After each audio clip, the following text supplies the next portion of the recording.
नमो नमः। स्वागत है आप सभी को इस कक्षा पर। आशा करता हूँ कि सभी स्वस्थ हैं और निरंतर से अपनी अध्ययन में जुटे हुए हैं।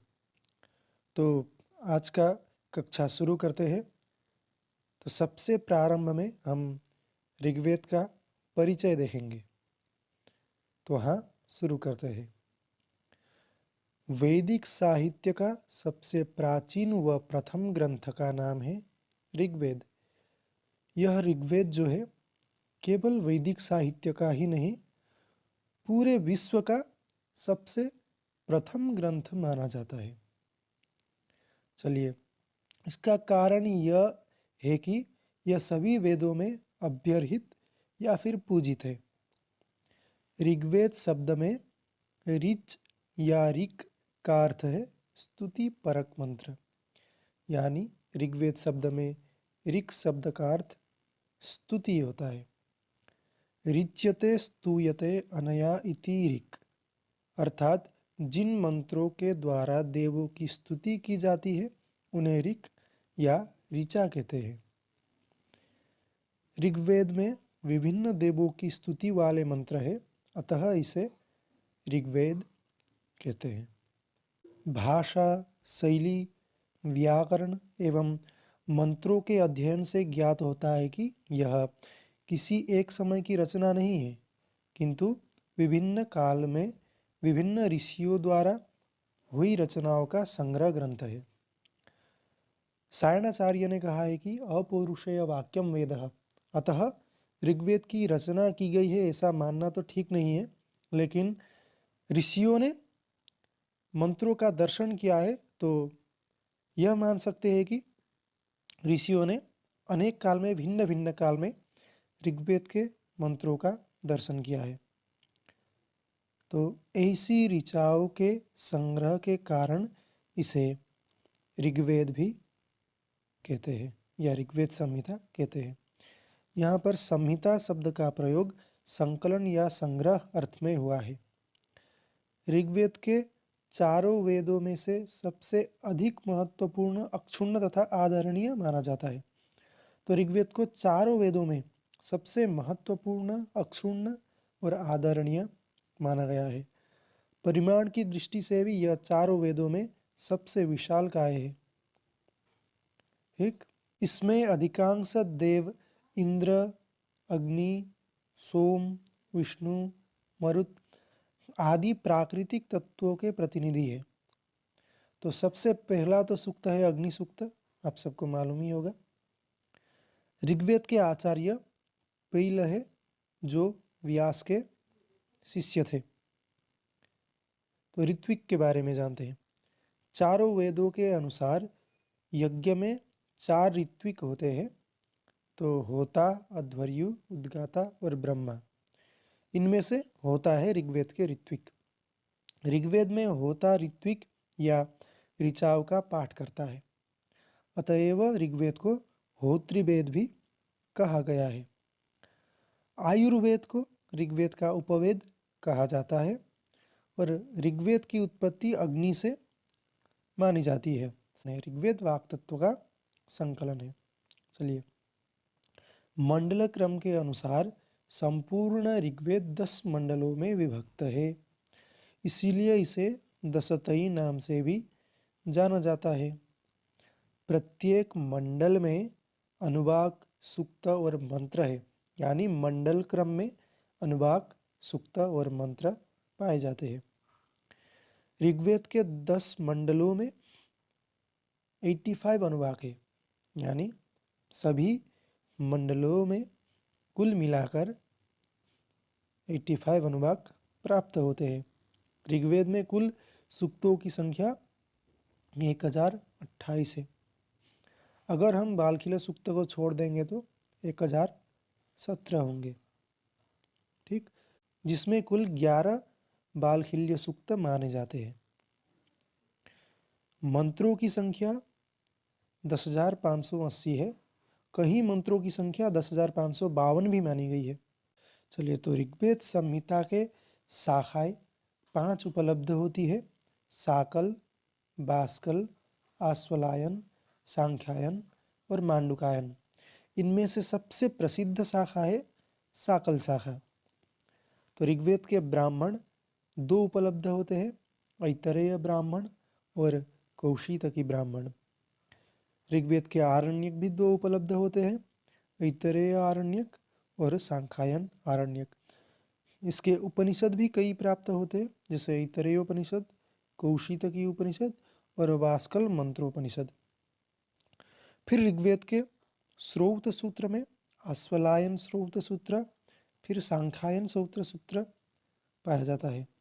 फिर गृह्य सूत्र में भी अश्वलायन गृह्य सूत्र, सांख्यायन गृह्य सूत्र और कौशितकी गृह्य सूत्र मिलते हैं।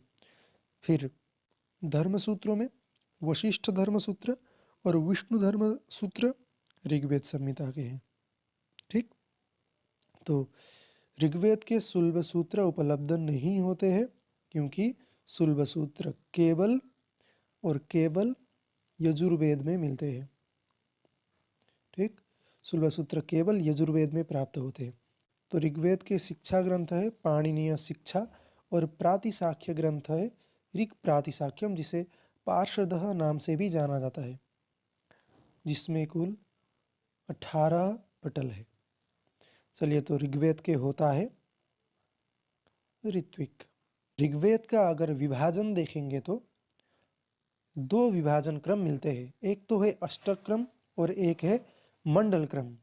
तो अष्टक क्रम में सबसे पहले आते हैं अष्टक, फिर अध्याय, फिर वर्ग, फिर मंत्र। ठीक, तो 8 अष्टक है ऋग्वेद में, अध्याय कुल 64 है, वर्ग 2024 है और कुल मंत्र 10,552, कहीं पर 10,580 प्राप्त होते हैं। ठीक, चलिए, तो मंडल क्रम में कुल 10 मंडल है, सूक्त 1017 और बालखिल सूक्त 11, तो हुए कुल मिलाकर 1028 और अनुभाग 85 मिलते हैं और मंत्र 10,580। तो ऋग्वेद के आचार्य है पैल, इसके देवता है अग्नि, ऋग्वेद का उपवेद है आयुर्वेद और इसका अपर नाम दशतई और होत्रिवेद भी कहा जाता है। तो ऋग्वेद में मंडल, ऋषि और सूक्त संख्या के लिए यहाँ पर श्लोक अच्छे से दिया गया है। आप सब सुविधा के लिए श्लोक को याद कर लेना। तो हम मंडल और उसमें कितने सूक्त है वो सब देख लेते हैं। तो सबसे पहला जो मंडल है उसे सतार्चिन ऋषि के साथ साथ उनके वंश के ऋषियों ने दर्शन किया है। तो इसमें कुल 191 सूक्त है। तो दूसरा मंडल जो है वो गृत्समद ऋषि, फिर तीसरा मंडल विश्वामित्र ऋषि, चौथा मंडल वामदेव ऋषि, पांचवा मंडल अत्रि ऋषि, छठा मंडल भरद्वाज, सातवां मंडल वशिष्ठ, आठवां मंडल काण्व, फिर नवा मंडल सोम। नवे मंडल में सोम का सर्वथा वर्णन है और फिर दसम मंडल में भृगु ऋषि के वंश के ऋषियों ने दर्शन किया है। तो सबसे अंतिम मंडल में 191 और सबसे प्रथम मंडल में भी 191 सूक्त है। तो द्वितीय मंडल में देख सकते हैं 43 सूक्त, तृतीय में 62 सूक्त, फोर्थ में 58 सूक्त, फिर पाँचवें में 87 सूक्त, फिर छठे में 75, फिर सातवें में 105, फिर आठवें में 103, फिर नवे में 114 और अंतिम में 191। तो सबसे पहला सूक्त है अग्नि सूक्त और सबसे अंतिम वाला सूक्त है संज्ञान सूक्त। ठीक, तो चलिए, तो महाभाष्य के अनुसार ऋग्वेद की कुल 21 शाखाएं प्राप्त होती है, जैसे कि मिलता है एकविंशतिदा बहुऋजम। फिर चरण व्यूह के अनुसार 5 मुख्य शाखाएं हैं, साकल, बाष्कल, अश्वलायन, सांख्यायन और मांडुकायन। फिर ऋत्विक होता है, देवता अग्नि, उपवेद आयुर्वेद और आचार्य पैल। चलिए, तो शाखाएं साकल, बाष्कल, अश्वलायन, सांख्यायन और मांडुकायन। फिर ब्राह्मण है ऐतरेय ब्राह्मण और कौशितकी या फिर सांख्यायन ब्राह्मण। फिर आरण्यक है ऐतरेय आरण्यक, फिर सांख्यायन या कौशितकी आरण्यक, दोनों एक ही है। तो उपनिषद है ऐतरेय उपनिषद, सांख्यायन या फिर कौशितकी उपनिषद और बाष्कल मंत्रोपनिषद। फिर संहितोपनिषद भी एक कहीं कहीं प्राप्त होता है, जो कौशितकी उपनिषद से ही संबद्ध है। तो ऋग्वेद का प्रातिशाख्य ग्रंथ है ऋग प्रातिशाख्य, जिसके रचनाकार आचार्य शौनक है, जिसका अपर नाम ऋग लक्षण है या फिर उसका अपर नाम है पार्षदः। तो उसमें कुल 18 पटल है। तो श्रौत सूत्र देखते हैं, आश्वलायन श्रौत सूत्र और सांख्यायन श्रौत सूत्र, फिर गृह्य सूत्र, आश्वलायन गृह्य सूत्र और सांख्यायन गृह्य सूत्र, फिर कौशितकी गृह्य सूत्र। तो धर्म सूत्र में कुल 2 धर्म सूत्र है, वशिष्ठ धर्म सूत्र और विष्णु धर्म सूत्र। ऋग्वेद के शिक्षा ग्रंथ देखें तो पाणिनीय शिक्षा सबसे प्रसिद्ध है, स्वरांकुशा शिक्षा, षोडश श्लोकी शिक्षा, शैशिरीय शिक्षा और आपिसली शिक्षा। तो आज का कक्षा यहीं पर ख़त्म होता है। मिलते हैं अगली कक्षा में। नमो नमः। सर्वेभ्यो नमो नमः। स्वागत है आप सभी को इस वीडियो पर। तो इस वीडियो में हम यजुर्वेद के बारे में चर्चा करने वाले हैं। चलिए तो सीधे चर्चा में आगे बढ़ते हैं। यजुर्वेद कर्मकांड प्रधान वेद है, जिसका संकलन अध्वर्यु नामक ऋत्विक के उपयोग के लिए होता है। यजुस् शब्द यज धातु से उसी प्रत्यय के योग से संपन्न होता है, जिसका अर्थ है यज्ञ के साधक मंत्र। ठीक, तो यजुर्वेद मुख्यतः कर्मकांड का वेद है और इसके ऋत्विक का नाम है अध्वर्यु, जिनके उपयोग के लिए यह वेद होता है।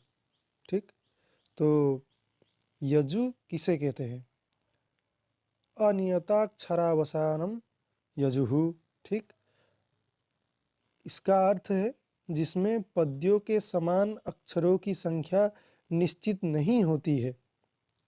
मतलब छंद में जितने अक्षर होते हैं उतने ही अक्षर नहीं होते, कभी ऊपर कभी नीचे ऐसा होता है, तो उसे यजुहु कहते हैं। ठीक, तो यजुस के कुछ मुख्य अर्थ इस प्रकार मिलता है कि आचार्य यास्क निरुक्त के 7वें अध्याय में यजुस की व्याख्या करते हैं यजुर यजते, अर्थात यज्ञ से संबद्ध मंत्रों को यजुस कहते हैं।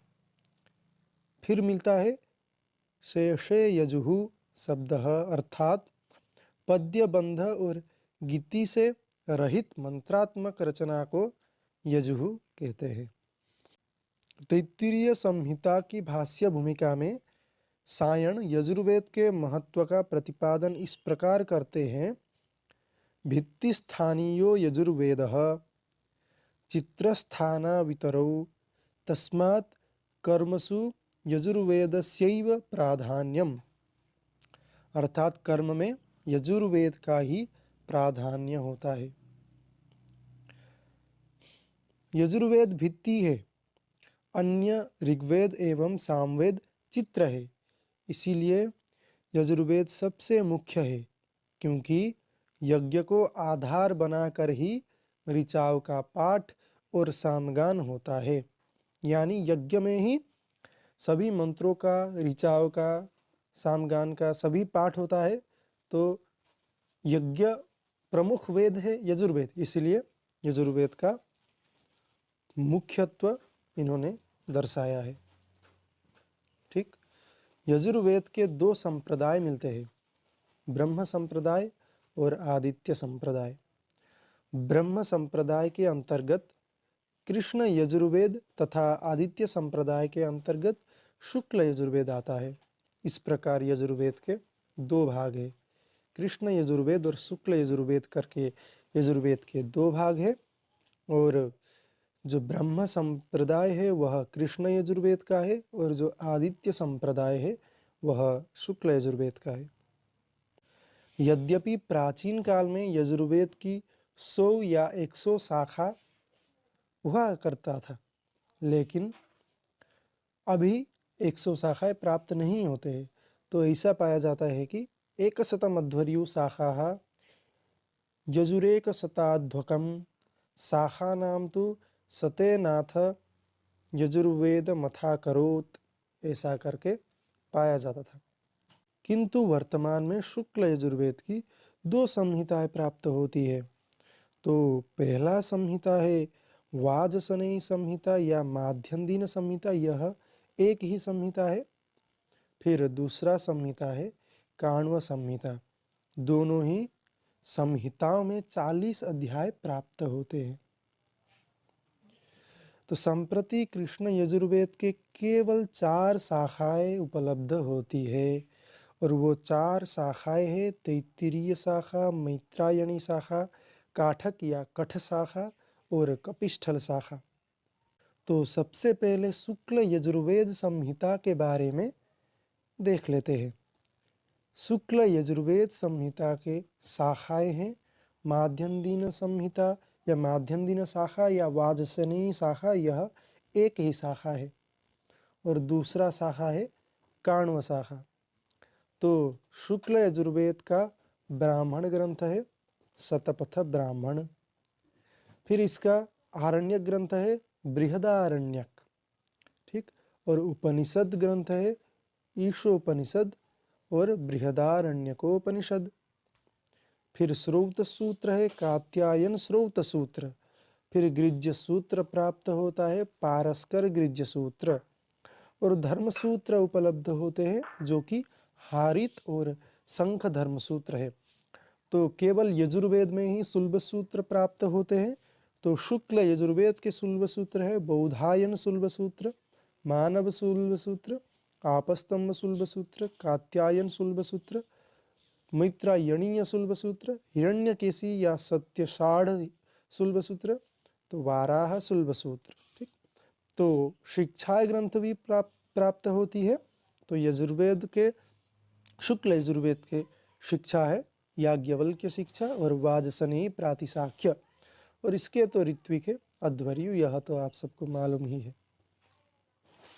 चलिए तो शुक्ल यजुर्वेद का विभाजन देखते हैं। शुक्ल यजुर्वेद के 2 शाखाएं हैं माध्यन्दिन शाखा और काण्व शाखा। तो माध्यन्दिन वाजसनेयी संहिता के बारे में अध्याय 40 अध्याय है, अनुवाक 303 है और मंत्र 1975 1975 मंत्र प्राप्त होते हैं माध्यन्दिन शाखा के संहिता में। तो काण्व शाखा के संहिता में अध्याय 40 है, अनुवाक 328 है और कुल मंत्र है 2086, ठीक। तो यह काण्व संहिता में कुछ ज़्यादा मंत्र उपलब्ध होते हैं। तो शुक्ल यजुर्वेद के आचार्य है वैशंपायन और देवता है वायु, उपवेद है धनुर्वेद। और शुक्ल यजुर्वेद या यजुर्वेद का अपर नाम क्या है? अध्वर्यु वेद, ठीक। चलिए तो कृष्ण यजुर्वेद संहिता के बारे में जान लेते हैं। कृष्ण यजुर्वेद के शाखाएं 4 उपलब्ध होती है तैत्तिरीय शाखा, मैत्रायणी शाखा, कठ शाखा और कपिष्ठल शाखा। तो ब्राह्मण भी 4 ही उपलब्ध होते, प्रत्येक शाखा के एक एक ब्राह्मण, तैत्तिरीय ब्राह्मण, मैत्रायणी ब्राह्मण, कठ ब्राह्मण और कपिष्ठल ब्राह्मण। फिर आरण्यक उपलब्ध होती हैं तैत्तिरीय आरण्यक और मैत्रायणी आरण्यक, ठीक। तो उपनिषद भी कई उपलब्ध होते हैं जैसे कि कठोपनिषद, तैत्तिरीय उपनिषद, मैत्रायणी उपनिषद, श्वेताश्वतरोपनिषद, महानारायणोपनिषद, ठीक। तो श्रौत सूत्र उपलब्ध होते हैं कृष्ण यजुर्वेद के बौधायन श्रौत सूत्र, वाधुल श्रौत सूत्र, मानव श्रौत सूत्र, भरद्वाज श्रौत सूत्र, आपस्तम्भ श्रौत सूत्र, काठक, सत्याषाढ़, वाराह, वैखानस श्रौत सूत्र, ठीक। तो गृह्य सूत्र देख लेते हैं। वैधायन गृह्य सूत्र, भरद्वाज गृह्य सूत्र, काठक गृह्य सूत्र, हिरण्यकेशी, सत्याषाढ़, वैखानस, वाधूल श्रौत सूत्र इत्यादि। तो धर्मसूत्र है वशिष्ठ, बौधायन, आपस्तम्भ, वैखानस, हिरण्यकेशी इत्यादि करके धर्मसूत्र उपलब्ध होते हैं। फिर देखते हैं सुलभ सूत्र, बौधायन सुलभ सूत्र, मानव सुलभ सूत्र, आपस्तम्भ सुलभ सूत्र, कात्यायन सुलभ सूत्र जो है इसके बारे में कुछ शंकाएं है, तो आप सब इसको देख लेना।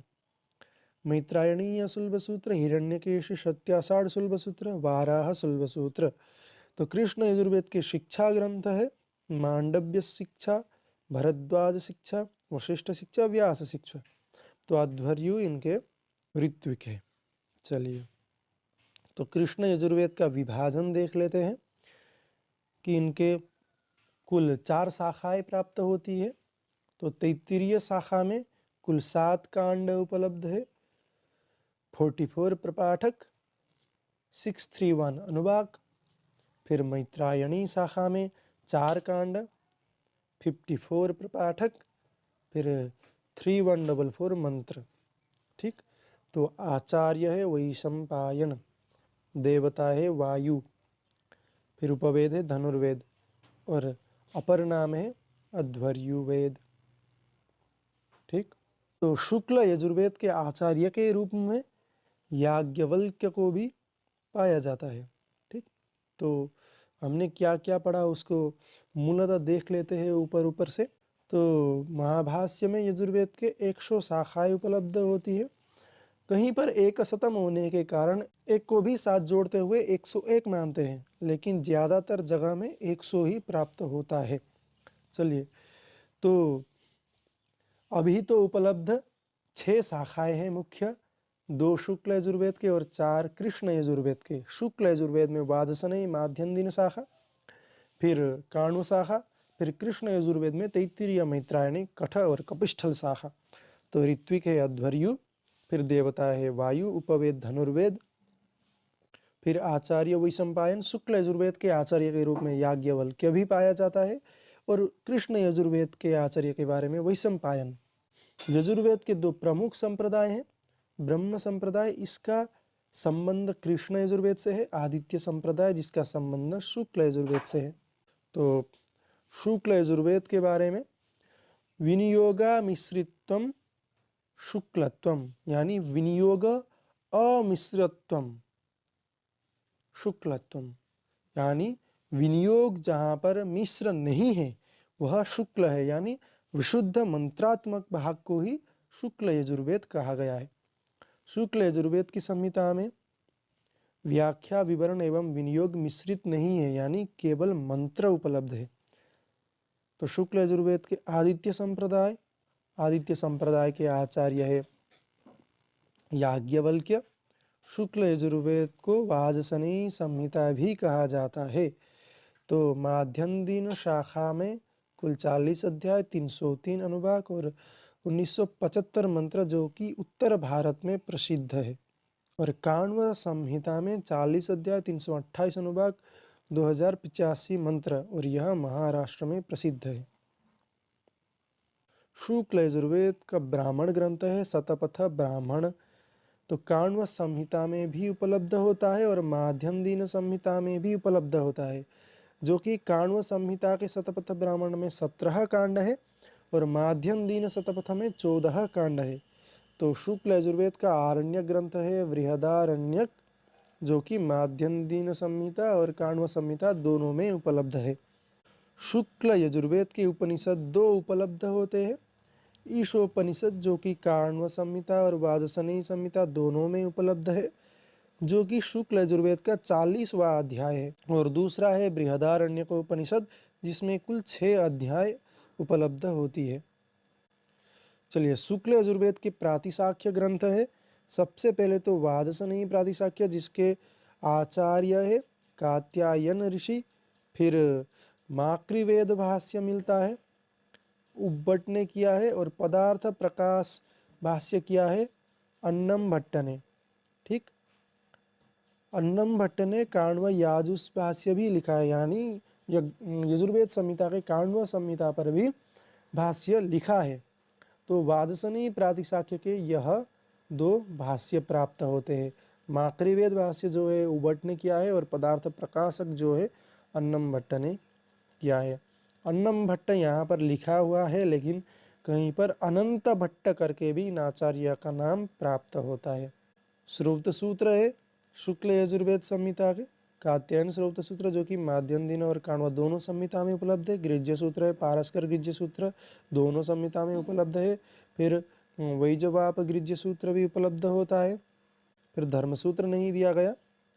तो सुलभ सूत्र जो है कात्यायन सुलभ सूत्र उपलब्ध होता है। और अनुक्रमणिका ग्रंथ भी कुछ उपलब्ध होते हैं, जो कि शुक्ल यजुर्वेदीय अनुक्रमणिका, फिर शुक्ल यजुः, सर्वानुक्रम सूत्र करके। चलिए, तो शुक्ल यजुर्वेद के शिक्षा ग्रंथ है याज्ञवल्क्य शिक्षा, वाशिष्ठी शिक्षा, मांडव्य शिक्षा, माध्यन्दिनी शिक्षा, कात्यायनी शिक्षा, पाराशरी शिक्षा। तो अब कृष्ण यजुर्वेद के बारे में देख लेते हैं, जिसके की कुल 85 शाखाएं है करके चरण व्यूह में मिलता है। चरण व्यूह के द्वारा 85 शाखाएं बताए गए हैं। तो विनियोग मिश्रत्वम कृष्णत्वम, यानी जिस वेद में विनियोग के साथ साथ मंत्र भी उपलब्ध होते हैं, यानी मंत्र तो है ही उसमें, फिर विनियोग भी मिलता है, तो उसे कृष्ण कहते हैं। तो कृष्ण यजुर्वेद संहिता में व्याख्या, विवरण एवं विनियोग मिश्रित होता है, जिसको कि ब्रह्म संप्रदाय के अंतर्गत माना जाता है, जिसके शाखाएं है तैत्तिरीय संहिता, मैत्रायणी संहिता, कठ संहिता, कपिष्टल संहिता या शाखा। चलिए,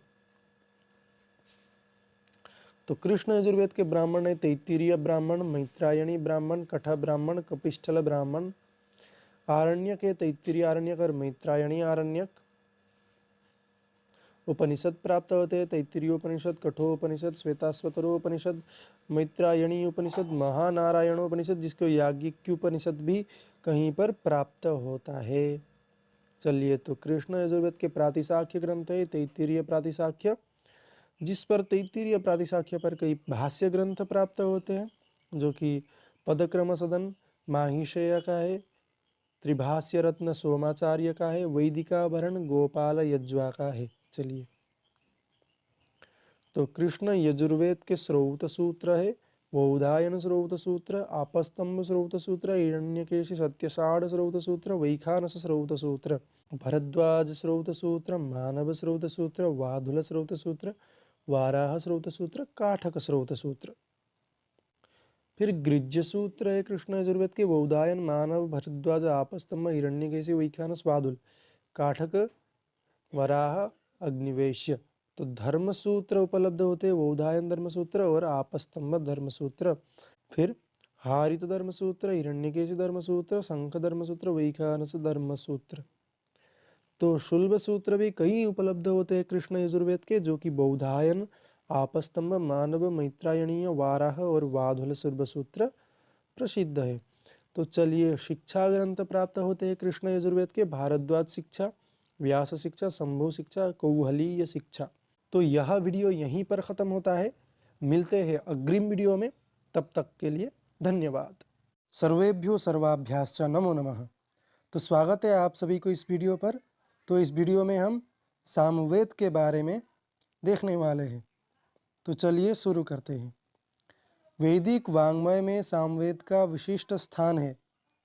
सामवेद वेदों का सार है। भारतीय परंपरा के अनुसार कृष्ण द्वैपायन व्यास ने साम मंत्रों का भी संकलन किया, जो सामवेद संहिता नाम से प्रसिद्ध है। तो बृहद देवता ने स्पष्ट से प्रतिपादित किया है कि जो साम को जानता है वह वेद के रहस्य को जानता है।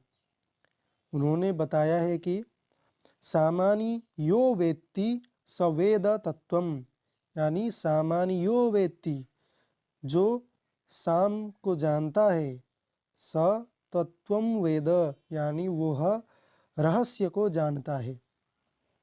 तो गीता में भगवान श्री कृष्ण ने सामवेद को ही अपना स्वरूप मानकर इसकी महत्ता घोषित की है। उन्होंने बताया है कि वेदानाम सामवेदो अस्मि, यानी वेदों में मैं सामवेद हूँ। ऋग्वेद कहता है कि जो व्यक्ति जागरणशील है उसी को साम की प्राप्ति होती है। यहाँ पर दिया गया है यो जागार तमु सामानी यान्ति। अथर्ववेद में साम को परब्रह्म का लोमभूत माना गया है और अथर्ववेद में पाया जाता है सामानी यस्य लोमानी, ऐसा करके। फिर सामवेद उपासना का वेद है।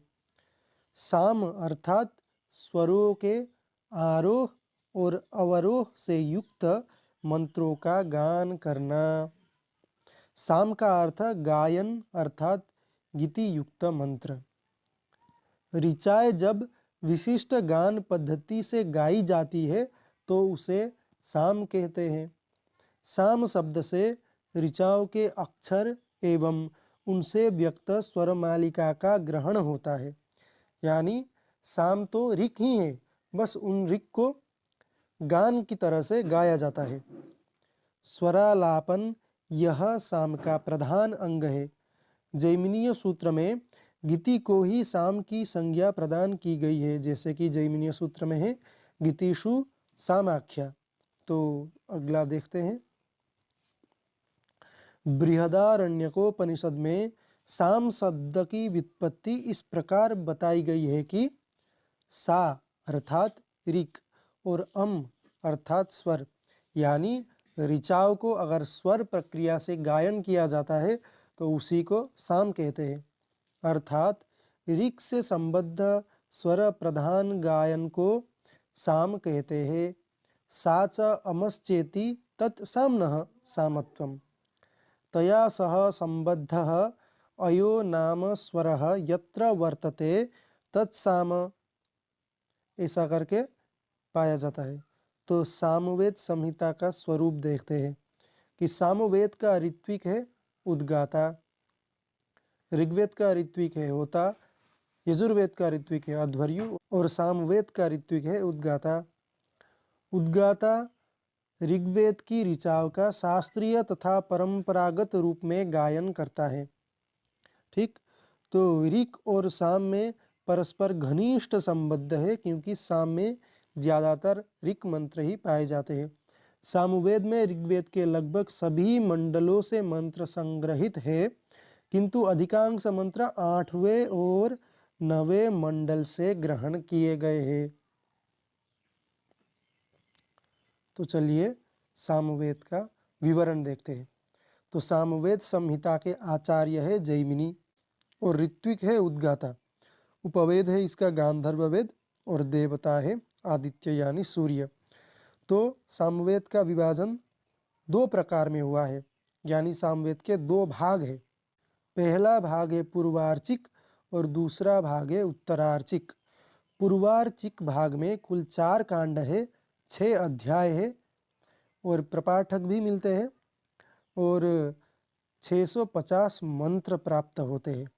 फिर उत्तरार्चिक में 9 प्रपाठक है, फिर 1225 मंत्र है, फिर 400 सूक्त उपलब्ध होते हैं।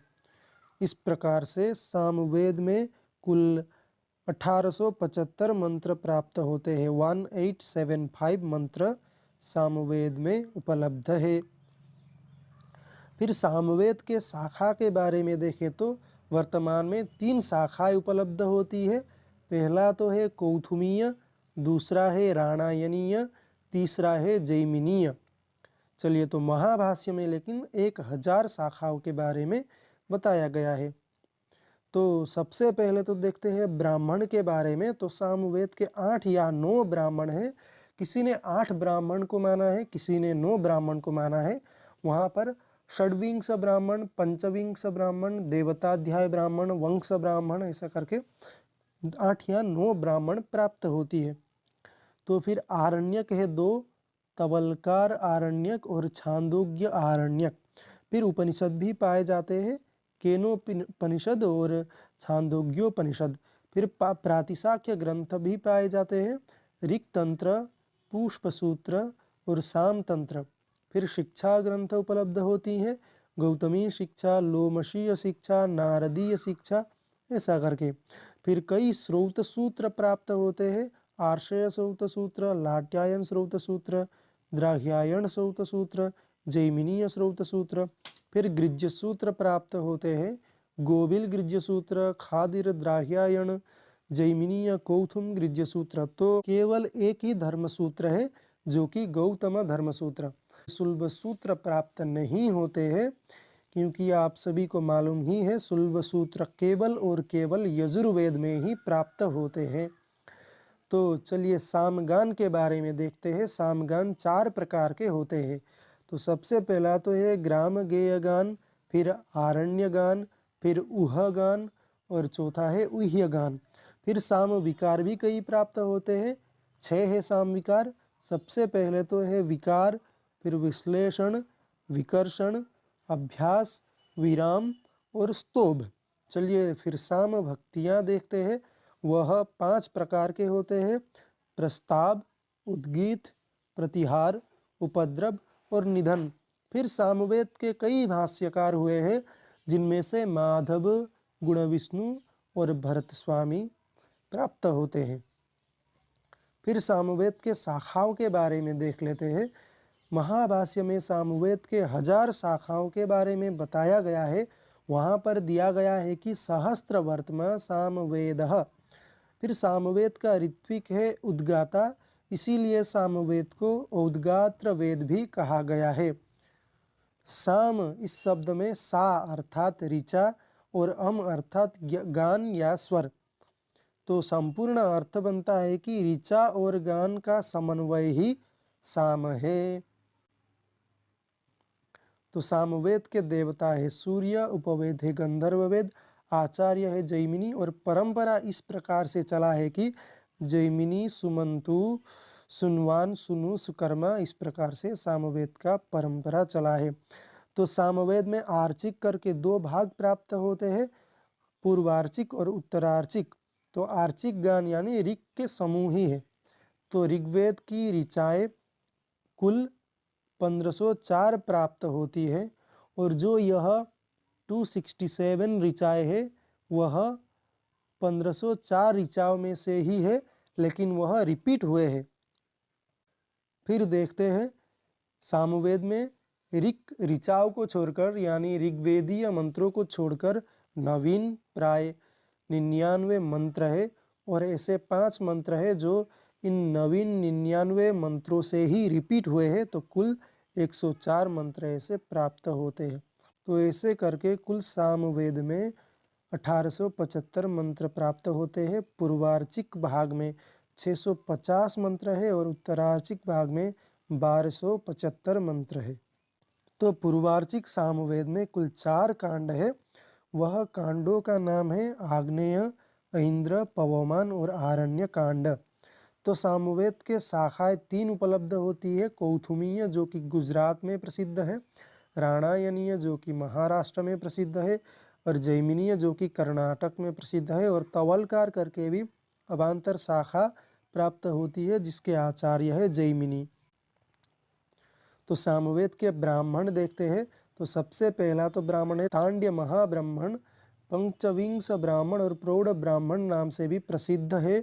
फिर षड्विंश ब्राह्मण जिसमें कि 6 नहीं 26 अध्याय हैं। और फिर सामविधान ब्राह्मण, फिर आर्षेय ब्राह्मण, फिर दैवत या देवताध्याय ब्राह्मण, फिर आता है उपनिषद ब्राह्मण जिसको कि मंत्र ब्राह्मण या छांदोग्योपनिषद ब्राह्मण भी कहा गया है। फिर आता है संहितोपनिषद ब्राह्मण, फिर वंश ब्राह्मण, फिर जैमिनीय ब्राह्मण। चलिए तो फिर देखते हैं कि आख्यक भी सामवेद का उपलब्ध होता है जो कि तवलकार आख्यक जैमिनीय शाखा से संबंधित है। और उपनिषद कई प्राप्त होते हैं जो कि छांदोग्योपनिषद प्रसिद्ध है, तांड्य शाखा का है, और केनोपनिषद जैमिनीय शाखा का प्रसिद्ध है। तो कई प्रातिशाख्य ग्रंथ भी प्राप्त होते हैं जो कि साम प्रातिशाख्य है। तो आप सब इसको देख लेना। फिर चलिए हम आगे बढ़ते हैं कि श्रौत सूत्र को देखते हैं। चलिए तो श्रौत सूत्र कई प्राप्त होते हैं जो कि आर्षेय, लाट्यायन, द्राह्यायन, जैमिनीय, फिर क्षुद्र कल्प करके भी मशक ऋषि द्वारा रचित श्रौत सूत्र पाया जाता है। फिर गृज्य सूत्र कई प्राप्त होते हैं। गोबिल जो कि कौथुम शाखा से है, खादिर जो कि राणायनीय शाखा से है, जैमिनीय गृज्य सूत्र भी प्राप्त होता है और कौथुम गृज्य सूत्र भी प्राप्त होता है जिसे सूर्यकांत ने ढूंढा है। चलिए तो धर्मसूत्र देखते हैं कि सामवेद का एक ही धर्मसूत्र प्राप्त होता है जो कि गौतम धर्मसूत्र है। फिर शिक्षा ग्रंथ कई प्राप्त होते हैं: नारदीय शिक्षा, गौतमीय शिक्षा और लोमशीय शिक्षा। फिर अनुक्रमणिका कई प्राप्त होते हैं जो कि कल्पानुपद सूत्र, उपग्रंथ सूत्र, अनुपद सूत्र, निदान सूत्र, उपनिदान सूत्र, पंचविधान सूत्र, लघुरिक तंत्र संग्रह, साम सप्तलक्षण, ऐसा करके। तो यह वीडियो यहीं पर समाप्त होता है। मिलते हैं अगले वीडियो में, तब तक के लिए धन्यवाद। नमो नमः। जुड़ते रहिए इस चैनल पर, इस पर कई और वीडियोस आने वाले हैं। सर्वेभ्यो सर्वाभ्याश्च नमो नमः। स्वागत है आप सभी को इस वीडियो पर। तो इस वीडियो में हम अथर्ववेद के बारे में चर्चा करने वाले हैं। अथर्ववेद का अर्थ है अथर्वों का वेद। वेदों की चारों संहिताओं में अथर्ववेद की एक निजी और अन्यतम विशिष्टता रही है। इस वेद के अथर्व शब्द की सुंदर व्याख्या यास्काचार्य के निरुक्त तथा गोपथ ब्राह्मण में उपलब्ध होता है। तो निरुक्त के अनुसार थर्व धातु गत्यर्थक है और अथर्व का अर्थ है गतिहीन अथवा स्थिरता युक्त, अर्थात जिसमें चित्त में स्थिरता एवं दृढ़ता लाई जा सके। थर्व यानी गति, न थर्व इति अथर्व यानी जिसमें गति ना हो, स्थिरता हो। तो इसीलिए यहाँ पर चित्त की स्थिरता और दृढ़ता इस वेद से लाई जा सकती है, ऐसा करके पाया जाता है। तदनुसार गोपथ ब्राह्मण में प्रस्तुत है कि समीपस्थ आत्मा को अपने अंदर देखना। ठीक, तो गोपथ ब्राह्मण में ऐसा अर्थ प्राप्त होता है। पाणिनीय धातु पाठ में थर्वी धातु हिंसा के अर्थ में पठित है। थर्व धातु कुटिलता एवं हिंसावाची है, अतः अकुटिलता तथा अहिंसा योग से ब्रह्म प्राप्ति कराने के कारण इस संहिता को अथर्ववेद कहा गया है। ठीक, अथर्ववेद में विभिन्न ऋषियों के दृष्ट मंत्र है तथा अनेक विषयों का प्रतिपादन है, अतः इसके अनेक नाम पड़े हैं। अथर्ववेद के अनेक नाम पाए जाते हैं। अथर्ववेद तथा अन्य ग्रंथों में अथर्ववेद के ये नाम प्राप्त होते हैं कि ऐसा करके वैसज्य वेद, ब्रह्मवेद, महीवेद, ऐसा करके कई नाम प्राप्त होते हैं। तो अथर्ववेद की शाखाएं पतंजलि ने महाभाष्य में नवधा अथर्वणो वेदः ऐसा करके बताया है कि अथर्ववेद के कुल 9 शाखाएं प्राप्त होती है, जो इस प्रकार है। पैप्पलाद शाखा, स्तौद शाखा या तौद शाखा, फिर मौद शाखा, शौनकीय शाखा, जाजल शाखा, जलद शाखा, ब्रह्मवेद शाखा, देवदर्श शाखा, चारण्य वैद्य, ऐसे करके प्राप्त होता है। चरण व्यूह और सायण की अथर्ववेद भाष्य भूमिका में भी 9 शाखाओं का उल्लेख मिलता है। ठीक, तो इन 9 शाखाओं में केवल पिप्पलाद शाखा और शौनकीय शाखा वर्तमान उपलब्ध होते हैं।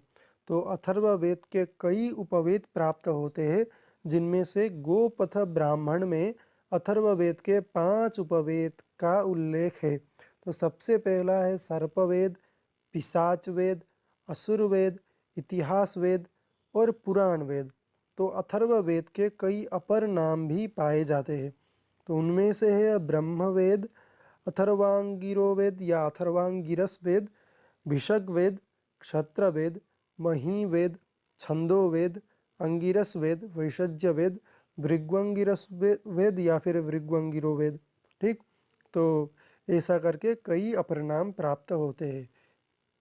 तो अथर्ववेद संहिता के आचार्य है सुमंतु और इसके ऋषि है अथर्वा। ठीक, तो अथर्ववेद के ऋत्विक होते हैं ब्रह्मा, ऋग्वेद के ऋत्विक होता, यजुर्वेद के ऋत्विक अध्वर्यु, सामवेद के उद्गाता, फिर अथर्ववेद के ब्रह्मा। फिर अथर्ववेद के उपवेद है पिशाच वेद, सर्पवेद, पुराण वेद, इतिहास वेद, असुरवेद। फिर अपर नाम है ब्रह्मवेद, क्षत्रवेद, महीवेद, वैषज्य वेद, छंदोवेद, भिषग वेद, अथर्वांगिरो वेद, आंगिरस वेद, भृग्वंगिरो वेद। ठीक, तो अथर्ववेद का विभाजन देखते हैं, इसमें कुल 20 कांड उपलब्ध होते हैं। फिर अथर्ववेद का उत्पत्ति सोमदेव से माना जाता है। ठीक, तो देवता सोम माना जाता है। तो शाखाएं अथर्ववेद के पिप्पलाद, तौद, मौद, शौनकीय, जाजल, जलद, देवदर्श, ब्रह्मवेद, चारण्य वैद्य, ऐसा करके कई शाखाएं प्राप्त होती है, लेकिन वर्तमान में शौनकीय शाखा और पैपलाद शाखा ही उपलब्ध होती है। तो ब्राह्मण है अथर्ववेद का केवल एक ही, गोपथ ब्राह्मण। ठीक, तो उपलब्ध शाखा है पैपलाद शाखा और शौनकीय शाखा, जिसके आचार्य शौनक है। फिर आरण्यक अथर्ववेद के उपलब्ध नहीं होते हैं। केवल एक ही वेद ऐसा है जिसके आरण्यक ग्रंथ उपलब्ध नहीं होते हैं, वो है अथर्ववेद। फिर अथर्ववेद के उपनिषद प्राप्त होते हैं, प्रश्नोपनिषद, मुंडकोपनिषद, फिर मांडुक्योपनिषद। फिर श्रौत सूत्र प्राप्त होता है, वैतान श्रौत सूत्र। फिर गृह्य सूत्र प्राप्त होता है, कौशिक गृह्य सूत्र। फिर अथर्ववेद के धर्म सूत्र प्राप्त नहीं होते हैं। फिर सुलभ सूत्र तो केवल यजुर्वेद में ही प्राप्त होते हैं, इसीलिए अथर्ववेद में उपलब्ध नहीं है। और शिक्षा ग्रंथ है कई अथर्ववेद के, उनमें से एक है मांडुकी शिक्षा। फिर प्रातिशाख्य ग्रंथ है शौनकीय चतुराध्यायी का। फिर अथर्ववेद प्रातिशाख्य करके भी प्रातिशाख्य ग्रंथ प्राप्त होता है। ठीक, तो अथर्ववेद के भारतीय भाष्यकारों को देखते हैं, जिनमें हैं दुर्गादास लाहिड़ी, फिर शंकर पांडुरंग पंडित, सातवलेकर, फिर क्षेमकरण त्रिवेदी, फिर जयदेव विद्यालंकार, फिर श्रीराम शर्मा, फिर विश्वबंधु, डॉक्टर रघुवीर, भगवत दत्त, डॉक्टर विजयपाल शास्त्री, फिर राजेंद्र लाल मिश्र। तो पाश्चात्य अनुवादक कई हुए हैं, जिनमें से कुछ दिए गए हैं रोट और लिटनी, फिर ब्लूमफील्ड और गार्वे, ग्रिफिथ, कैलैंड, हिटनी और लानमान, फिर गास्ट्रा करके कई पाश्चात्य अनुवादक हुए हैं। फिर ऊपर ऊपर से देख लेते हैं हमने क्या पढ़ा है। तो अथर्ववेद का अपर नाम है क्षत्रवेद, वैशज्यवेद, महीवेद, छंदोवेद, ब्रह्मवेद, अंगिरस वेद, और इनमें 20 कांड प्राप्त होती है। ठीक, तो कुंताप सूक्त अथर्ववेद में प्राप्त होता है 127 से 136 तक। ठीक, तो फिर देखते हैं आगे शाखाएं अथर्ववेद के। पैपलाद शाखा, तौद शाखा, मौद, जाजल, जलद, ब्रह्मवेद, देवदर्श, चारण्यवेद्य, शौनकीय। ठीक, तो उपवेद है सर्पवेद, पिशाचवेद, असुरवेद, इतिहासवेद, पुराण वेद। और ब्राह्मण ग्रंथ है गोपथ ब्राह्मण। और अथर्ववेद का कोई आख्यक ग्रंथ प्राप्त नहीं होता है। फिर उपनिषद है प्रश्नोपनिषद पैपलाद शाखा से, मुंडकोपनिषद शौनक शाखा से, और मांडुक्योपनिषद। फिर प्रातिशाख्य ग्रंथ है अथर्ववेद प्रातिशाख्य, शौनकीय चतुराध्यायी प्रातिशाख्य। ठीक, फिर श्रौत सूत्र है वैतान श्रौत सूत्र। फिर गृह्य सूत्र है कौशिक गृह्य सूत्र।